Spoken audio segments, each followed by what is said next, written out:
Welcome to another episode of logisticsales.com. I'm your host, Damon Grewal, and my co-host today is Gail Neuenhausen. Hi, everybody. Great to be back for another episode. Excellent. And so we're getting into episode 31 of Mastering Phone Sales series. And today we're going to actually dive into one of the most important skills that you can actually develop in sales, which is mastering objections. So objections aren't really rejection, and a lot of people think that they might be, but objections are actually there to help the conversation move along. And we actually are looking for objections because it's a very normal part of the sales process. In fact, they're often a sign that the prospect is engaged and thinking seriously about what we're offering. Yeah, and I really am excited for today's episode because a lot of potential future up-and-coming salespeople, this is where they hit that make or break point.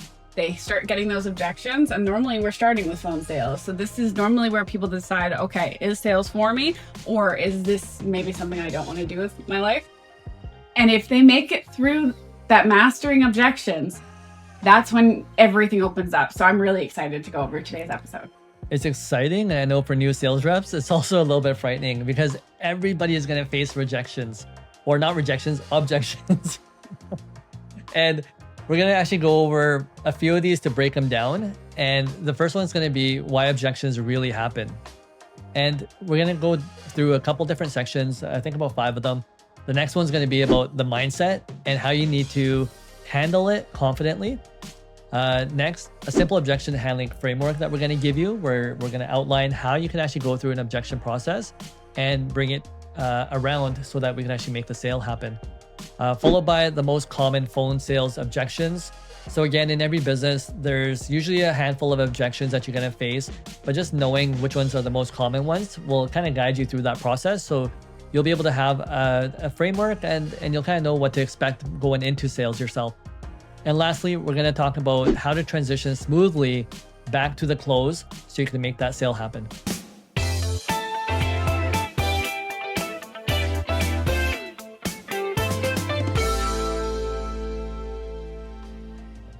Gail, should we go into why objections happen in the first place and talk about some of that with some of our viewers?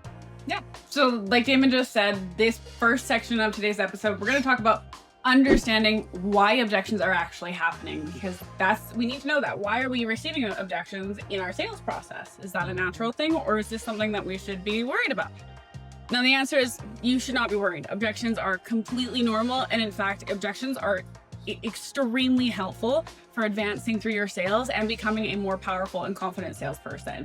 So now, objections usually will happen for about 5 key reasons. Now, the first is just lack of information. If a buyer doesn't have all of the information, they do not have enough information to make a purchase. And it's just common sense. Like if you don't know what you're buying, why would you buy it? Mm-hmm. Right? So you have to have all of the information to make an informed decision to buy. The next objection that we normally see is that lack of urgency. If the customer doesn't really need it or want it at that moment in time, they're not going to feel that urgency to buy. So it's finding the right set of prospects, the right set of customers that are feeling that sense of urgency that your product fills the need for, right? And I think when it comes to salespeople here, this one's important too, because a customer wants to be served. If they're going to spend money for a service or a product, they want to know that they're going to be taken care of. And so that sense of urgency is a feeling or an energy that we are able to pass on to the client to let them know, like, hey, I'm actually here to take care of you. And it's not really me trying to sell you versus me trying to say, hey, you know what? I'm going to be here for you for that entire process. Exactly.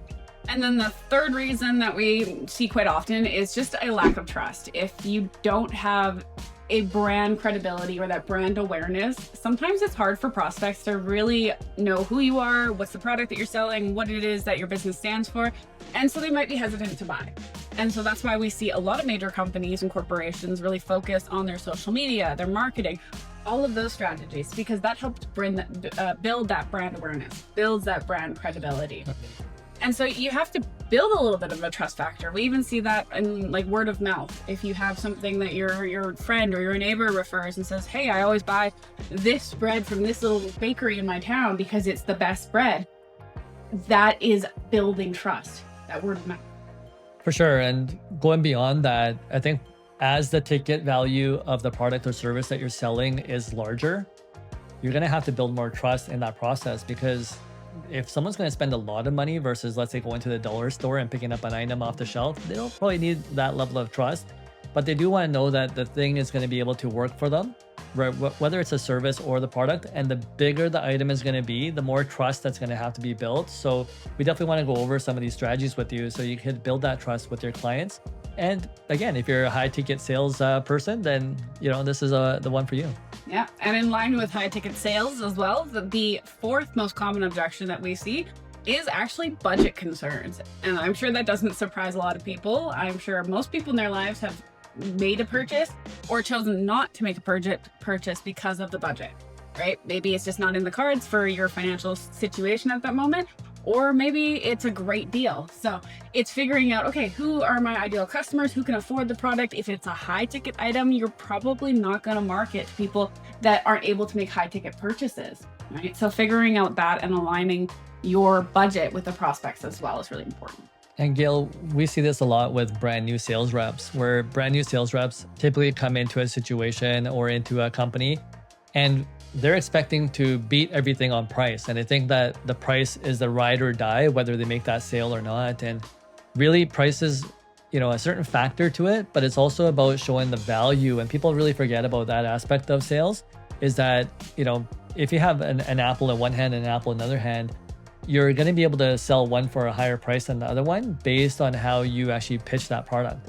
And just understanding that when it's in service, and you're able to show the value points, that price doesn't really become the end all when it comes to any product or service that you're selling. So just understand that as a sales rep, if you're feeling that, you can't sell anything because of the price point, you may want to reconsider about how you're doing that sales process. And again, we'll be going over some of these so that you'll be able to, have some sort of pitch for when you're able to sell these type of products and not just be solely based on price points. Exactly. And then the final most common reason for objection is honestly just a fear of change. That is number 5 here. And it's because a lot of people and a lot of businesses like to do what is comfortable. They like to do what they know, what they're familiar with. I mean, Damon and I, our background comes from the trucking industry, and we see this a lot of the time in trucking and transportation, is companies not wanting to switch service providers just because it's the company that they've always used. Oh, we've used ABC Trucking Company for the last 30 years. It's just how things are done. And so that becomes an objection point. You have to be able to break through that objection if you want to be able to gain the business. And so this is where we're going to start teaching you guys a little bit of strategies and different ways to circumvent these, to build that trust, to build that credibility, to build that opportunity to be given a chance. Yeah, and that's one of the most common ones, especially when it comes to most people nowadays have a cell phone. And when it comes to even cell phones, the chances that we're going to change our provider, pretty slim to none. I mean, it's going to take quite a bit of effort for someone to be able to convince you that you need a different plan. And sometimes it's not even the price point, because there's a lot of cheaper providers out there, but we're not necessarily looking to change it. And that's another proof of, again, budgeting, but also the fear of change. Yeah, I actually have an exact story about that happened this weekend. Mm-hmm. I just got moved into a new place, and so I have a new Wi-Fi and cable provider, so I went with them. And so they've been calling me every couple of days to try and get me to switch my cell phone provider now that I'm doing the other stuff with them. And I keep saying no, because they weren't listening to me. Every single time I would have that conversation with these guys on the phone, they were like, oh, okay, yeah, here's what you have, but this is what we're offering. And it wasn't this misalignment. I wanted to be able to have the same amount of data, the same amount of minutes, the same amount of call time for either the same price or cheaper. Mm-hmm. And they were like, oh, well, we can't do it for cheaper, but here's a different plan where you get less for more. And it didn't make sense. Well, on the weekend, I got a call from somebody from the company, and he listened to me fully through and offered me exactly what I wanted for the exact same, actually for a bit of a discount too. So because he listened to me, he addressed my concerns and gave me a solution that met my concerns, he'd made the sale. So that's a really good example of just how really listening and understanding your customer is going to make a huge impact. And that's typical in the sales process. I know that you mentioned in the beginning that the first couple experiences were really bad. And so when we have bad experiences, that desensitizes us when it comes to the entire sales process, or desensitizes the person that's going to make the purchase. because we're so used to having this sales conversation where no one is listening to us and no one is asking us what we really need, rather just trying to push what they want to sell us. And that's where, again, it's the experience difference that makes sales reps either really good or, again, how can you become really great? And so this is the things that we want to really emphasize to you is that, people don't want to always be pushed with your information. It's about saying, hey, take the time to listen to the person in front of you. Like, listen to me. And if you can listen to me and understand me, we're more likely to build that rapport and then to be able to have that conversation with you to see if you actually even need the product or service and which one would be the right solution for you. And so, yeah, listening becomes key in that situation. And that's really all it really takes is just, how can I just care about the person in front of me and just listen to them? Yeah, but it's not just listening, it's also listening, but being able to communicate based off of what you've listened and what you've interpreted. And the reason for that is because most objections aren't personal, they're actually protective. It's the prospect is sitting there and they're trying to protect their time. They're trying to protect their money. They're trying to protect their reputation. Something that's important to them that you're putting in the line by the potential risk of switching a service provider, choosing your product, whatever it is. So when someone says it's too expensive, they're really just saying, or like something like, we're really happy with our current service provider. They're not actually rejecting you. They're just expressing that uncertainty, that hesitation, that I don't know yet. So you have to answer those questions and take away those concerns in order for them to give you a yes. Yeah. So again, objections, again, is just part of the process. We just kind of have to go through. Nothing to throw you off, but just very normal way. And if we learn how to just handle those objections with ease and to be able to transition next, then we'll be able to develop those strategies to make it very comfortable for us to face them. Yeah, and the key for that is just not reacting emotionally. You have to understand and almost disassociate the emotion from that sales call. You have to understand that an objection isn't an affront to you, right? They're not saying, no, I never want to work with you. They just have hesitations that we have to work through. So things like staying calm, slowing down your pace, keeping your tone nice and calm and relaxed, and just listening fully are really easy ways that we can make that prospect feel at ease, make them feel like they're being listened to and that they're heard and understood. So those are some really easy ways to just breathe, take it slow, make sure you're listening to them. And we've all been on that situation on the other side where people are trying to sell to us. And again, so many experiences where we feel like, maybe I should. And then there's, sometimes fireworks going off inside saying, oh man, hold on, stay away from this person. You don't want to go near this because you don't want to face that conversation. And so again, people, when you're being sold to, think of it on that perspective as well and say, how can I make that experience different for somebody else? How can I connect with them on a conversational level versus trying to be a pushy salesperson? Exactly. And the truth is that the more neutral and confident that you sound in the conversation, the more control you're going to maintain over the conversation as a whole. So keep that in mind and just work on slowing down your breathing, taking some deep breaths, and staying calm in those conversations. Now, Damon, I think we should talk a little bit about mindset, which was our second topic we were going to discuss in this episode, because I think that's where objection handling really starts to begin. So can you tell us a little bit about what your mindset needs to be when handling objections? 100%. I think mindset is one of the most important aspects when it comes to getting into a sales process, because if our mind ain't right, then we may not have the right conversations. And so that's where we want to get into the right mindset, where we can open ourselves up to be able to listen, first of all, to what is happening in the situation and listen to the client so we can really understand. And then once we hear the objection, we're in that state of mind where we could actually give a response.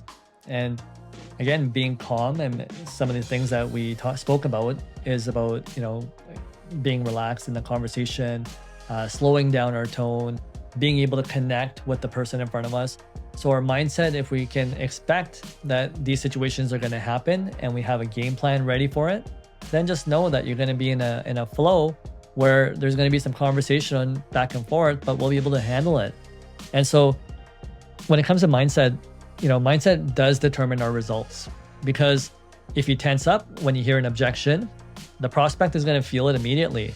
And when we understand that there's actually an energy going back and forth about the whole conversation, and it's about making that connection too, that, if we tense up right away, the person's going to feel it and say, whoa, hold on, if that guy's tense, then maybe the red flags start going off. But if you remain calm and you take the person through that process and say, hey, you know what? Yeah, hey, I totally agree with what you're saying. And then being able to transition it just kind of helps us when it comes into knowing that the customer maybe went from not being interested to listening to the objection and saying, hey, you know what? This objection is pretty common. And we're just going to transition that into a solution for you and to just actually address the problem that you're addressing. And so mindset is just simply just the fact of you knowing that this is going to happen and staying calm through that situation so you can actually, provide the solution. And that's what salespeople really do, is they're just solution providers. Yeah.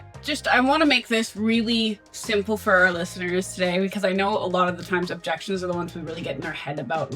They really sit with us sometimes.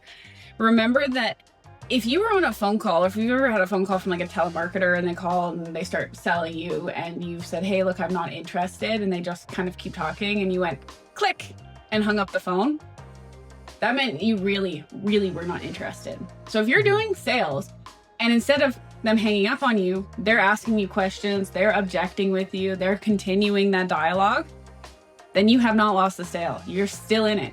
So just keep that in mind. If they're still on the line, keep going, keep going, keep going. Yeah.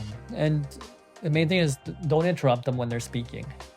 Sometimes we feel like we have to say something right away, but even allowing that small pause, and the rest of it kind of goes back into tonality. So tonality, just offering compassion and saying, hey, you know what? I totally understand where you're coming from in the situation. That's a fair concern. I appreciate you bringing that up. Letting them know that you just understand them. It really allows them to start opening up and saying, oh, okay, this guy's not being pushy with me. So, all right, maybe they'll start opening up and listening to you as well. And that's what we're looking to do, is build that trust with them.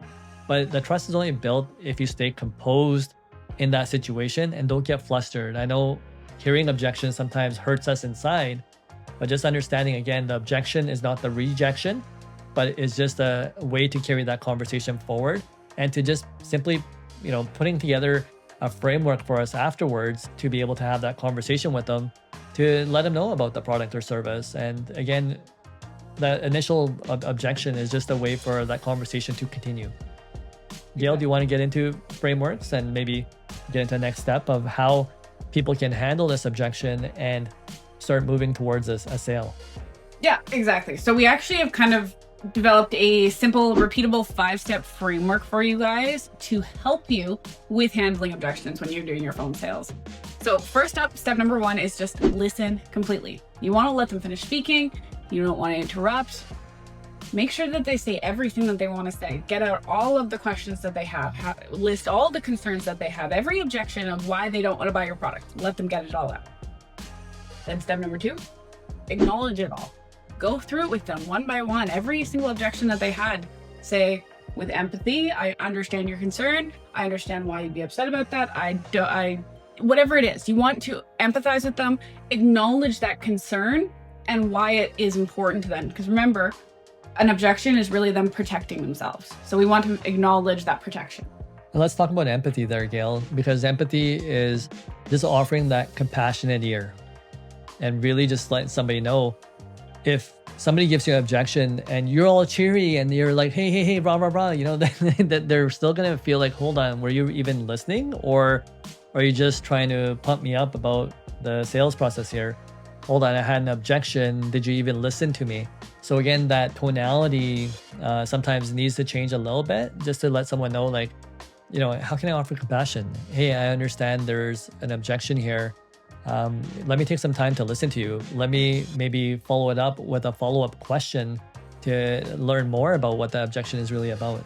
Which is going to lead us into step 3, which is clarify. And you'll find that through steps 1 and 2 of listening and acknowledgement, you're going to find there are questions that come up for you. And that is fair. Not only is your prospect going to have questions, but you're going to have questions as you go through the process.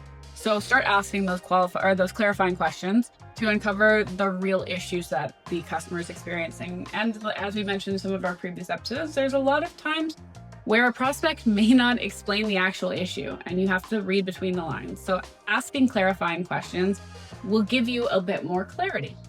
So a good example for that is if a customer is stuck on cost, for example. If you say, is it the overall cost, or maybe is it the timing of the investment? Do you guys have a bunch of other budget expenses currently going on that are conflicting with the potential deal? Can you tell me a little bit more about that? This is where you start opening up for the question process of that sales call.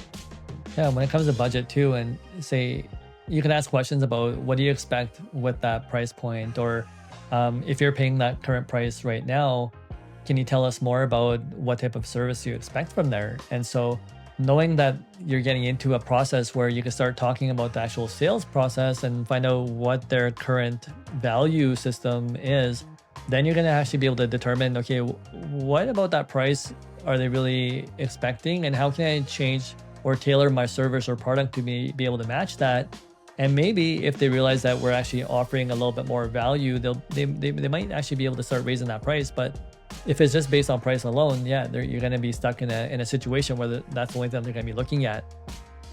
And this is also that stage of your sales cycle of the phone call where you will a lot of the times also disqualify some prospects, because you're starting to clarify the questions that you have, starting to answer some of the questions in your mind. And you might find that some of the people you're talking to aren't the proper fit. So this is that stage as well where you might start to reassess and say, okay, this is a perfect customer. They are going on my follow-up list, or okay, hey, this one maybe wasn't the perfect fit. Put them on a list to call back later, or not at all. This one, they don't even need the type of service I provide. So you're going to start to get those clarity there. And that happens a lot in our industry, Gail, where people, again, are going to look at the service that we provide as a commodity and just a line item. So they're strictly just looking at price. And then there's some that are starting to look at what does that service actually mean? What does those on-time deliveries mean? Where's the value of the actual service? And so we have value-based customers and we have commodity-based customers. So we have to make a decision as to, okay, which category do we want to be in? And sometimes your price can be great. Not necessarily are you going to be always overpriced compared to your competitors. But then at the same time, if it's just a commodity line that they're looking at, that's a decision that you're going to have to make and say, hey, am I comfortable with that? With some products and services that we sell, yes. With others, yeah, it's again, bigger ticket item. You want to switch it over to the value statement. Yeah, which leads into step number 4, which is responding with value. So you want to address their specific concerns and then tie it directly to the benefit of your service or your product, not the feature of what your product or service is. Damon just mentioned it when it comes to the transportation and logistics industry. A lot of the time when we're going through our vetting process, when it comes to prospects, one of the questions that I use are like, what are the primary and secondary reasons that you have for switching a service provider? And a lot of times that's when I'll find out whether it's price or service. And then I can start digging into it a little bit deeper, because as Damon said, we are more of a service oriented transportation company when we're doing that, rather than the cheapest company. So if their response to that question is, I just want the cheapest carrier, then we start reassessing based off of that answer. So it really does start to tailor how you're going to respond to the customer, because you want to respond to the value that is important to that prospect. And then what we teach with value too is researching. So a lot of the stuff that we teach, and you're going to hear this over and over again in logisticssales.com, is that research component. If you know and study your client, you're going to find out what they actually value. And you could actually use information that you find maybe on their websites, someone's social media pages sometimes. So even if you want to get that personal aspect, but you're going to start finding out what they actually value and how to position yourself. And so what we always teach our students is, when it comes to a product or service, you almost have like this toolkit. And the toolkit is about all the different value propositions that you have. So when you listen to the objection, what you're trying to really decide is what tool is going to actually be able to fix that objection for them. And so, I know when you mentioned that value statement, a couple of the ways that we show it is, okay, well, even with a company, there's 2 ways to generate money for them, right? One is actually showing them how to save costs. Another one is how to generate costs. So if you can show either one of these and be able to transition it into that, you'll be able to start showing the value statements as well. So even if it comes to just price points, what we try to show clients is that, hey, you know what? If we provide on-time deliveries and you're having less breakdowns, what does that actually mean to your clients going forward? If they know that they have reliability when it comes to the service levels that you're providing them, it's not only about that delivery that you're making, but how is that delivery done? What type of safety records are there? Is there any liabilities that are associated with the way that you're delivering that product? What due diligence are you following and corporate structure are you following when you're hiring somebody as well, right? So there's all these points that you want to try to make. Nowadays, we have like environmental issues. And so if you bring in some of those issues into a situation about, hey, are you buying ethically sourced products? How is that product manufactured? How is the labor being treated when you're buying that product as well? So there's so many factors that you could bring into it that can show value. It's not strictly just based on the product itself, but what's around that product or service. Yeah, and I really want to touch on, because Damon mentioned it's like having a toolkit and knowing which tool to pull out of the toolkit. For our viewers at home, if you were thinking about hiring a handyman to come and fix a bunch of stuff at your house, and he showed up with just a hammer, versus the guy who shows up with an entire toolkit with screwdrivers, wire cutters, a rake, a shovel, a hammer, and is able to actually fix the things that are broken in your house, you're probably going to hire that second guy way quicker the next time around. Or the guy that actually has the van outside that has all the parts inside the van, so he doesn't have to keep running back and forth to the store. So again, there's so many of those factors that come into play, right? Exactly. And so if you don't know what the tools are that are in your toolkit, I would recommend that you sit down, go through your business, go through what you as a person offer to your customer with your intrinsic value, and figure out what your tools are for your toolkit. And that's going to lead us into step number 5, which is just to confirm and transition into that close. So once you've answered all those questions, you've gone through and you've clarified and you've verified everything, and you've maybe asked them your own internal questions to get a little bit more clarity on the whole situation, start asking, would that make sense for you in your situation? Would you be feeling comfortable continuing with a sale? Would you be good to buy? One of the questions when it comes to transportation that we always ask, once I've answered all their questions and met all of their objections, I say, okay, now that I understand what your primary and secondary reasons are for switching a service provider, now that I've addressed all of those concerns, would we be able to get a trial run to get started to see what our service looks like as a whole? And that typically has worked pretty well because I've addressed all those concerns. They've said, okay, my current provider, because again, that's what we've talked about is one of the main issues we have in our industry. Our current provider does A, B, C, and D. I just said, okay, I can do A, B, C, and D plus E. Yeah. And do it for all the same value. And that's leading them into like the yes questions. Sometimes we hear this in sales too, but you could put A, B, C, D into, hey, are you looking for this? I understand you're looking for, the next thing. And I also understand you're looking for this. So if we are able to provide A, B, C, and D, how does that look like to move forward? And so that's just the clarification side of it. But you're also getting the customer to get into the yes statements, to start agreeing with actually what you're saying. And so make sure you take a little bit of a pause when you are trying to give them that clarification so that, again, they can understand that one is that you've been listening. And then secondly, that you're able to clarify it back to them so they could actually get that feeling that, okay, wow, hey, you know what? This person they get me and they're going to take care of me.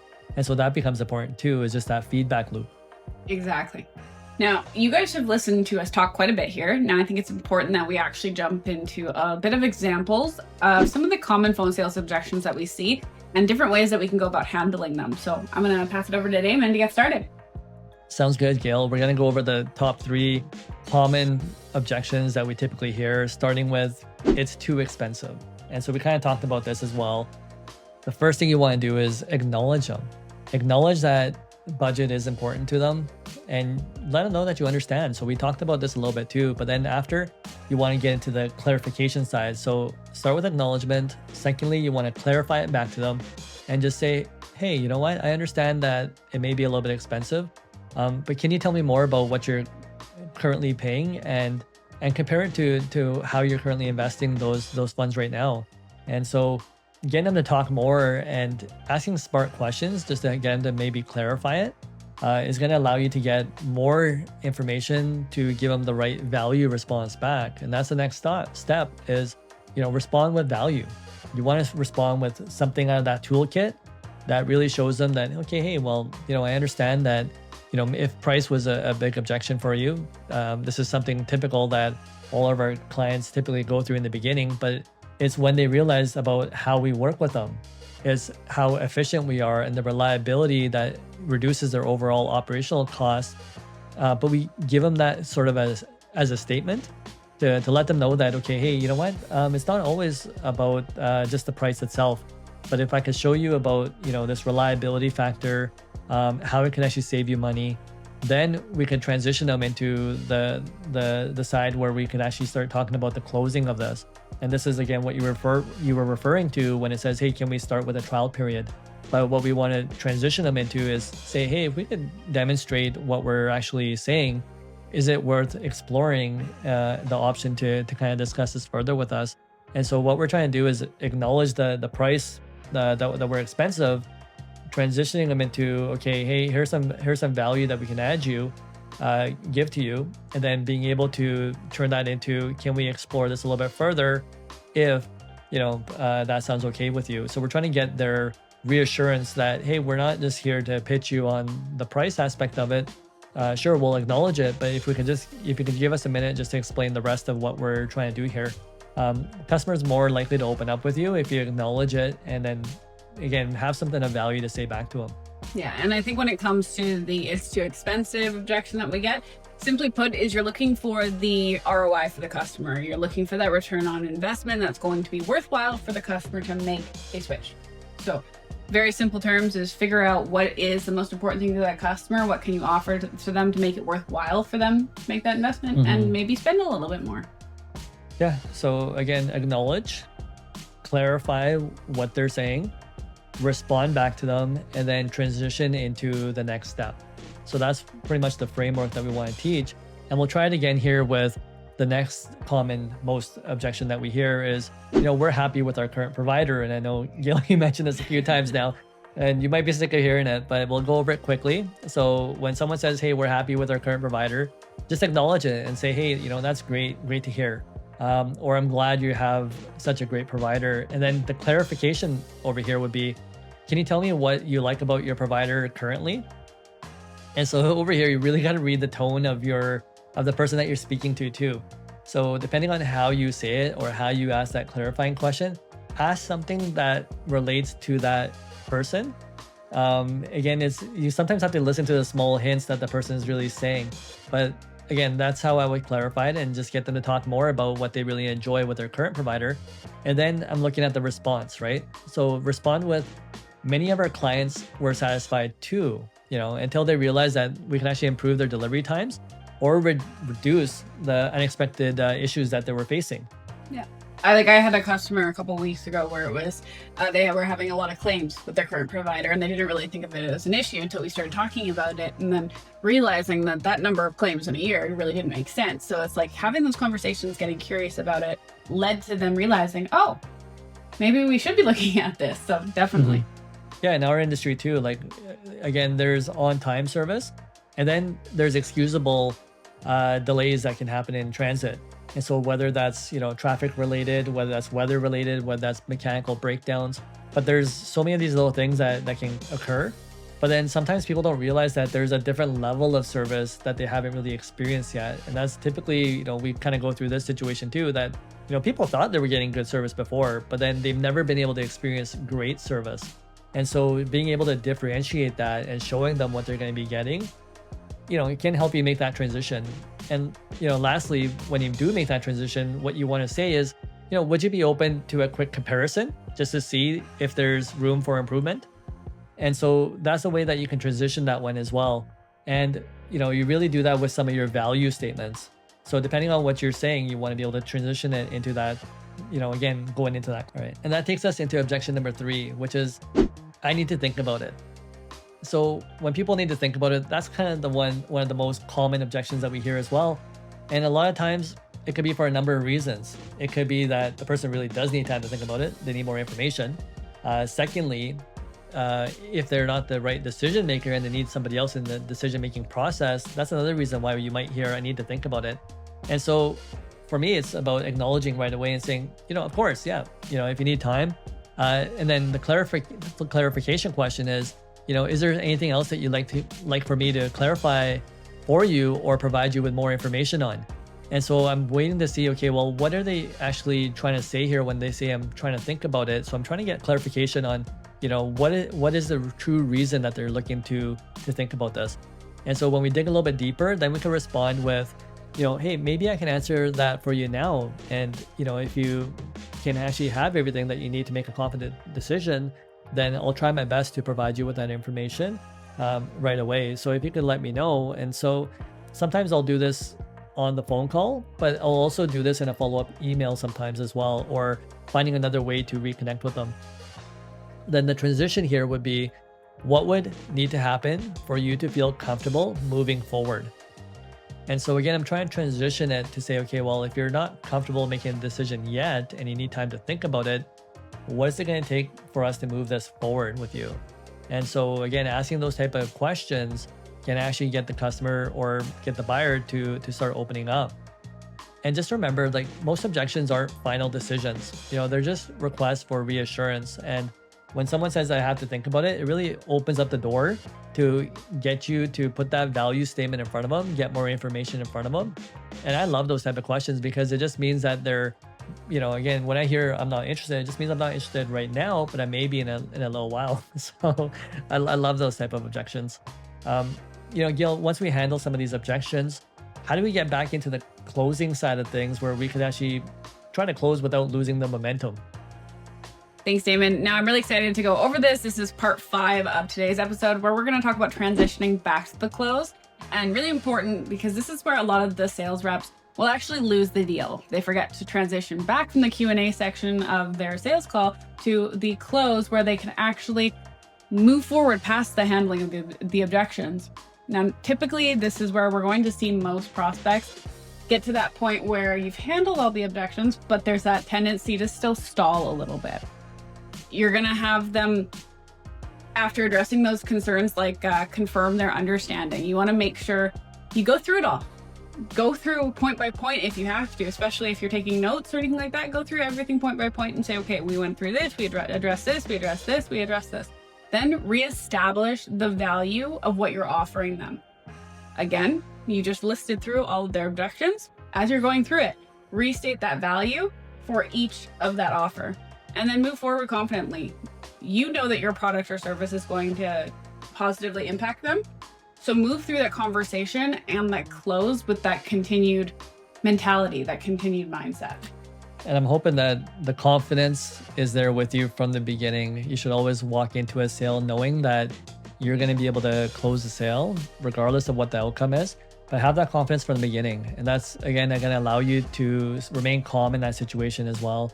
And when it comes to reinstating the value, Gail, as well, what we also do on this show too is we'll keep saying the same point over and over and over again, just because we want to make sure that you get it. And so the same way that we do that over here on our program, the same thing that you want to reiterate to your client as well, and tell them, about that it's that reassurance that they get about, hey, you know what, they're going to be serviced. That product's going to deliver what they're looking to obtain from that product, that the solution is real. And so we want to reinstate that as many times during the conversation as possible. And a lot of people will use that skill of repetition for it to stay in someone's mind. Exactly.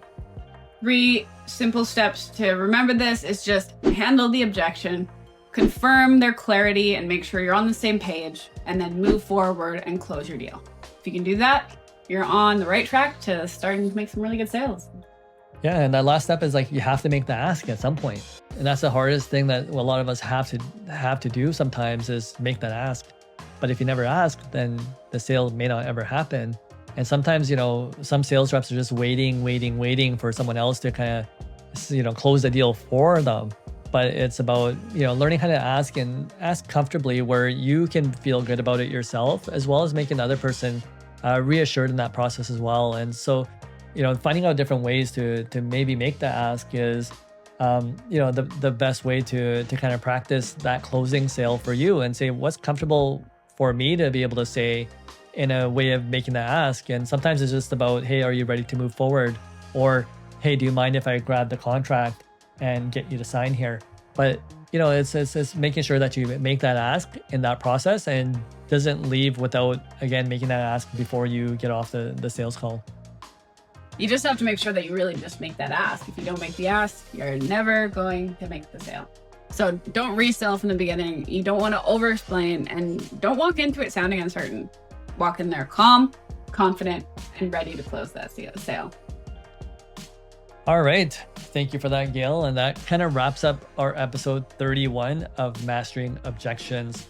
And just as a recap, today we covered why objections happen, the mindset you need, a simple 5-step framework that Gail went over to tell us how to handle objections, again, how to respond to common objections, and how to transition back to the close. So remember, objections are opportunities. The more objections you handle, the stronger you become. Practice these responses, role play with your team, review your calls, and refine your tone. So again, nowadays, even when it comes to role play, you can do it with Google Gemini. There's technology that comes into place. We're going to talk about technology next. But mastering objections is one of the biggest skills that separates average sales reps from top performers. So we'll see you in the next episode of Mastering Phone Sales. Next, we're going to have the section of the art of listening, and we're going to go into technology hacks. So until then, stay confident, stay calm, and keep closing. And that's going to be a wrap from all of us. Thank you guys so much for being here. Looking forward to seeing you all next time. We'll see you next time. Bye-bye.